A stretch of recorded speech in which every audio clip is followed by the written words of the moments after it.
This is the Loylogic Podcast, where we help make sense of the biggest challenges facing loyalty program leaders today. Welcome to the show. I'm your host, Austin Clark. Each market can localize and fine-tune the value proposition. So the cost per point, the reward catalog are different per market. If you go and visit the reward shop in Korea, for example, and then you go to the French one, you will see that the catalog is adapted to the culture of the country. The marketing activation is also mainly local. Each market can define how to activate the first-party data collected through PREMIO. That is Joël Muller, Digital Marketing Advisor for Nescafé Dolce Gusto, talking about PREMIO, the multi-beverage brand's successful loyalty program. Joël joins Yves-Louis Pigueller, Nescafé Dolce Gusto's global data and digital ecosystems lead, and Dani Schmidt, Loylogic's head of growth, to discuss the story of PREMIO, which has been designed to build engagement and boost consumption of Nescafé Dolce Gusto's products, and to enable the brand to directly connect with consumers through personalised communication and an appealing value proposition in a consistent yet locally relevant way across multiple geographies. In this episode, we'll explore what PREMIO is and the challenges it was designed to overcome. Amongst other things, we'll talk about how the programme is used to enrich communication with members, how it has developed over time, the data and measurement behind the programme. We'll talk about the reward shops driving engagement and find out more about what Nescafé Dolce Gusto call localised intimacy. Joël, Yves-Louis, Dani, it's great to have you on the Loylogic Podcast. Happy to be here. Thanks for the invite. Delighted as well. Yeah, thanks for the invitation. Happy to be here too. Okay, so I think a good place to start is with the story of Nescafé Dolce Gusto and PREMIO. So Yves-Louis, what's the background that led to the creation of the programme? So Nescafé Dolce Gusto is a pod coffee system offering consumer the ability to prepare at home all the beverage that are made in a regular coffee shop. So the range include espresso, americano, but also the latte macchiato, the cappuccino, and chocolate and teas. And you can even find, since a couple of years, all the Starbucks iconic recipe as well in the portfolio. Nescafé Dolce Gusto is available now in 70 markets, mostly in retail channels for the machine, but also for the coffee pods. We also use our own D2C to sell pods and machine. The overall yearly turnover has been exceeding more than $1 billion USD in the past years. Yeah, we like to call ourselves billionaires. I was there, Joël. So Nescafé Dolce Gusto is operated by each of our markets, and the central function provides support for anything which is a common solution, process, or capabilities. So this is the case for the Nescafé Dolce Gusto digital ecosystem, which is made of direct-to-consumer, CRM, but also PREMIO, our loyalty scheme. All that is operated above market. So Joël, bringing you in here, what challenges has PREMIO been designed to solve? Well, like any brand sold in retail, our challenge is to have a direct engagement with our consumers. This direct engagement provides the ability to collect precious insights on our consumers and also the ability to engage with them through our own channel in a relevant manner. One of the other big challenge we have is the pressure from compatible capsule solutions and inflation on top, and that has an increase on the need to maintain brand value perception to engage with consumers. So PREMIO, our loyalty scheme, has been designed to answer those challenges. Fantastic, and PREMIO's been in play now for a number of years. So what have been the main stages of development since its launch? Kind of how has it adapted to meet those challenges and kind of overcome the barriers to success? It has been a long journey, not an easy ride every day. To design, to build, and also to roll out PREMIO across the world did not happen overnight. We invested upfront a fair amount of time and effort to define the concept, but also to build a sustainable business case. Loyalty is not really a frequent practice in our industry, and it took time to get everyone on board and to be convinced about the concept. Then in order to validate all these business assumptions and to harness the concept, we worked with a pilot market over a period of 2 years. And following these 2 years where we had a good result, and since the past 4 years, we focus on twofolds. Number one was to roll out PREMIO on our top D2C market. And now today we're covering more than 80% of our total revenue. And the other fold is about fine-tuning the value exchange. What is very important to find is the right balance between an appealing proposition for our consumer, but also for us to remain ROI positive. And this is where we are now. So, Dani, what role does Loylogic play in supporting this development? Well, as mentioned by Yves-Louis, a major focus in recent years has been on opening up new markets on various continents. And what I mean by launch is, of course, beyond the technical implementation, it's about acquiring members and driving engagement from the program registration and the very first can onwards. And this requires a lot of effort and provides a lot of learning opportunities for all involved parties, including us. Hence, our role is to support NDG in line with its strategy and focus. And while there will be additional market launches, the next one is just around the corner in May, the engagement and value for the brand will mostly come from existing markets and its millions of members. And hence, our job is evolving, and we are supporting, mentioned initiatives from both conceptual and executional perspective. Joël, bringing you in again here, what are the core pillars of success for the PREMIO program? Well, the first pillar is the simplicity of the user experience. It is super user-friendly. So concretely, as a consumer, you just have to flash the code, which is printed inside every box of Nescafé Dolce Gusto beverage. And each scan will increment your point balance. So you can redeem your points in a gift catalog. And with our latest coffee machine generation, Neo, earning points is even easier. Once you connect your machine to your Wi-Fi, points are automatically granted for every cup brewed. So, and then no more QR codes to scan. So it's even more user-friendly. The second pillar for the success is the reward catalog itself. So not only we can select for each market relevant rewards for all type of points, but consumers can also select many types of appealing rewards like virtual gift cards, physical gifts, vouchers for our own web shop, and so on.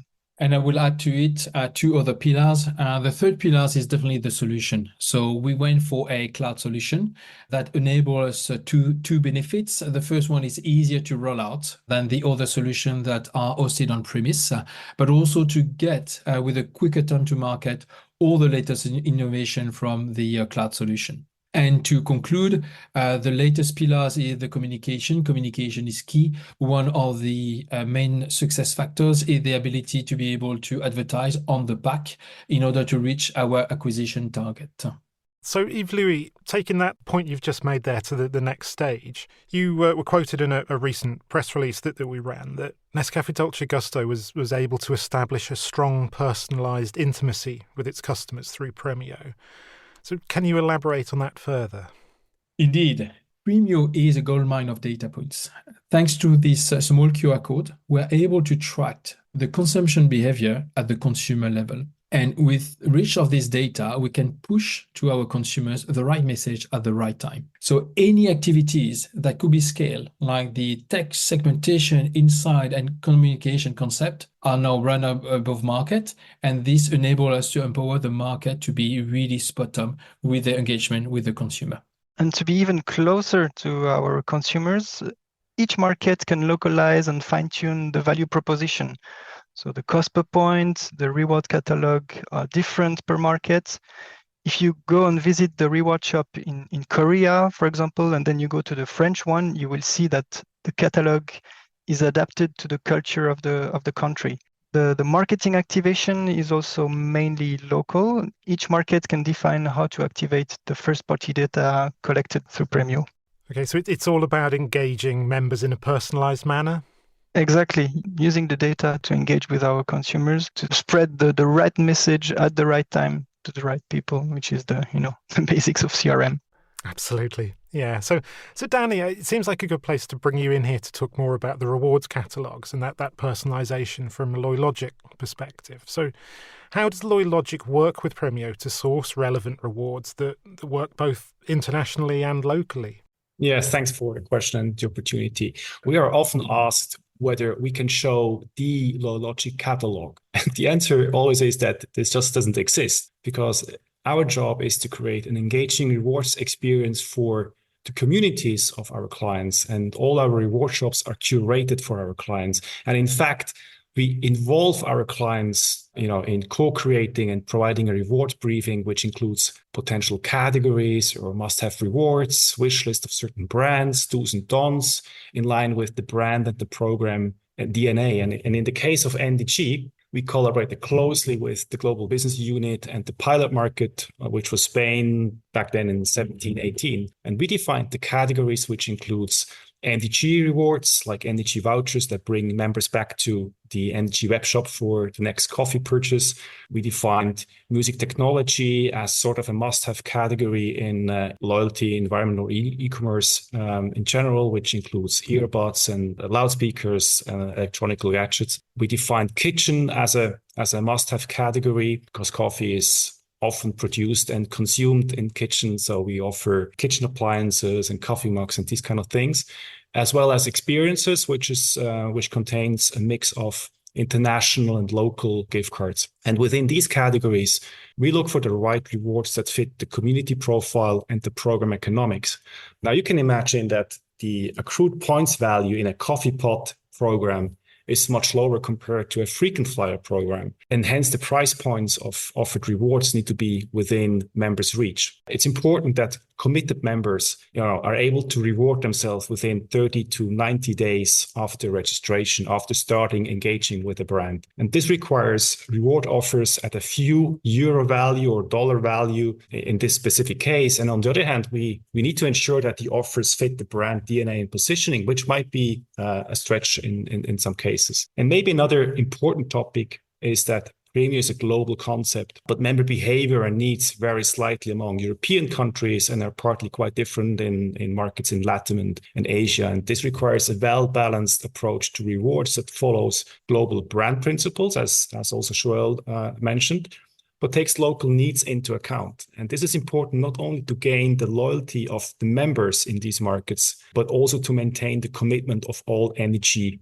markets, our clients, right?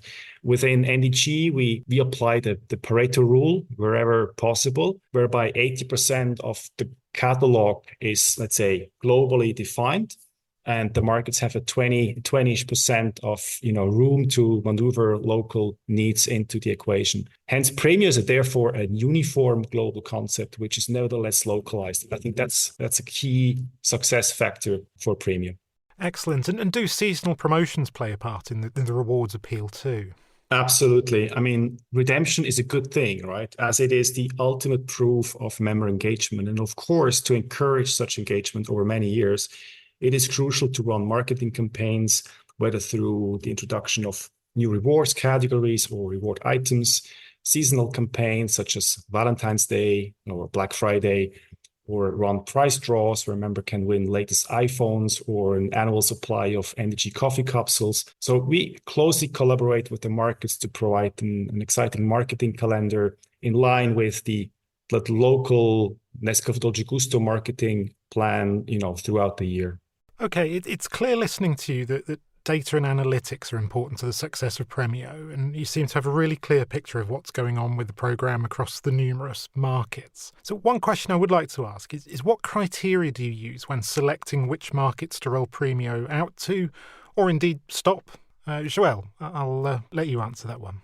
Yes, so we indeed define two main sets of criteria to set up PREMIO, but also to stop PREMIO. When setting up PREMIO in a market, we take a fact-based approach by running a business case, considering the consumer base size, the cost to set up and operate the program, and the rewards price range. And then once we're live, we monitor on a monthly basis the success of PREMIO, looking at the consumer base evolution, the acquisition and churn rates, and we also look at consumer reviews, or we run surveys. When KPIs are not met, all mitigation plans are exhausted to sustain a positive return on investment, then we make the decision to stop PREMIO in the markets. This happened Thankfully, not so often, but we are able to monitor it in an accurate way, and we can decide to stop it if necessary. Yeah, that makes total sense. So, Dani, what role does Loylogic play in supporting the data gathering and measurement? Yeah, Loylogic scope is related to the rewards experience, and we do complement the picture with redemption-related data primarily, right? Such data contain typical e-commerce metrics such as how many members come to our reward store, how many use their points by placing orders, what's the average order value, what are the top performing rewards, and so on. Markets can access our reporting dashboard individually 24/7, and the data is also uploaded on a monthly basis in the NDG BI, which allows every stakeholder to have a complete picture of the metrics related to PREMIO. Looking to the future, how do you see PREMIO developing further, given you've got all this data available to you? Yves-Louis, let's start with you. So we're working on 3 mainstream, and I will cover the first 2. Number 1, we want to complete the footprint. We still have a couple of big markets to launch, as well as tackling the non-D2C market. So this is really the number 1 challenge. The number 2 challenge, or looking forward, is to be able to target the low-value user segment. So back to the famous equation, how to have something appealing but ROI positive.